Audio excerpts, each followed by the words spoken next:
ಪ್ರಿಯ ಮಾತಾಡ್ತಾರೆ. ಎಲ್ಲರಿಗೂ ನಮಸ್ಕಾರ. ನನ್ನ ಹೆಸರು ಬಸವಪ್ರಿಯ.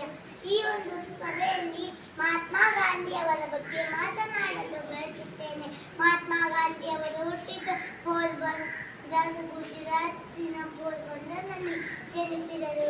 ಅವರ ತಂದೆ ಹೆಸರು ಕರಮ್ಚಂದ್ ಗಾಂಧಿ, ತಾಯಿ ಹೆಸರು ಪುತ್ಲಿಬಾಯಿ.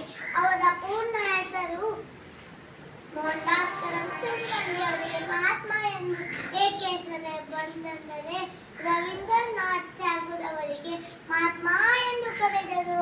ಜನರು ಪ್ರೀತಿಯಿಂದ ಬಾಪೂಜಿ ಎಂದು ಕರೆದರು.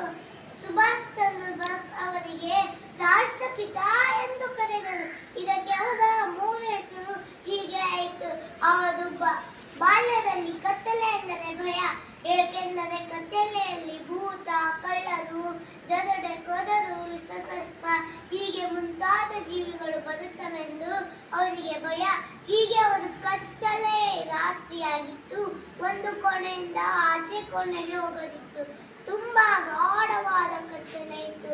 ಆಗ ಮನೆ ಕೆಲಸದವರು ಬಂದು ಕೇಳುತ್ತಾರೆ, ಏನಾಯಿತು ಮಗು ಎಂದಾಗ ಮಹಾತ್ಮ ಗಾಂಧೀಜಿಯವರು ತೊದಲು ನುಡಿಯಲ್ಲಿ ಹೇಳಿದರು, ನನಗೆ ಭಯ ಆಗುತ್ತಿದೆ, ಆ ಕತ್ತಲಿನಲ್ಲಿ ನನಗೆ ಭಯ ಆಗುತ್ತಿದೆ ಎಂದು ಹೇಳಿದಾಗ ಆ ಕೆಲಸಗಾರರು ಹೇಳುತ್ತಾರೆ, ನೀನು ರಾಮನಾಮವನ್ನು ಜಪಿಸು, ಎಲ್ಲಾ ಭಯವನ್ನು ಹೊರಟು ಹೋಗುತ್ತದೆ ಎಂದು ಹೇಳಿದಾಗ ಮಹಾತ್ಮ ಗಾಂಧಿಯವರು ರಾಮನಾಮವನ್ನು ಜಪಿಸಿ ಹೋಗುವಾಗ ಅವರಿಗೆ ಯಾವ ಭಯ ಬರಲಿಲ್ಲ.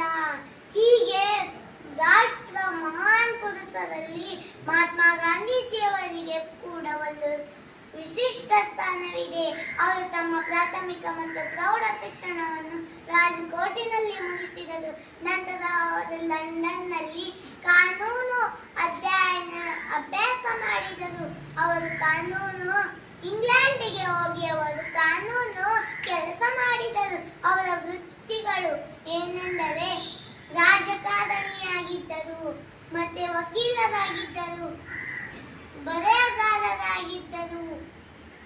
ಅವರು ಚಳುವಳಿಯನ್ನು ನಡೆಸಿದರು. ಯಾವುದೆಂದರೆ ಅಸಹಕಾರ ಆಂದೋಲನ 1920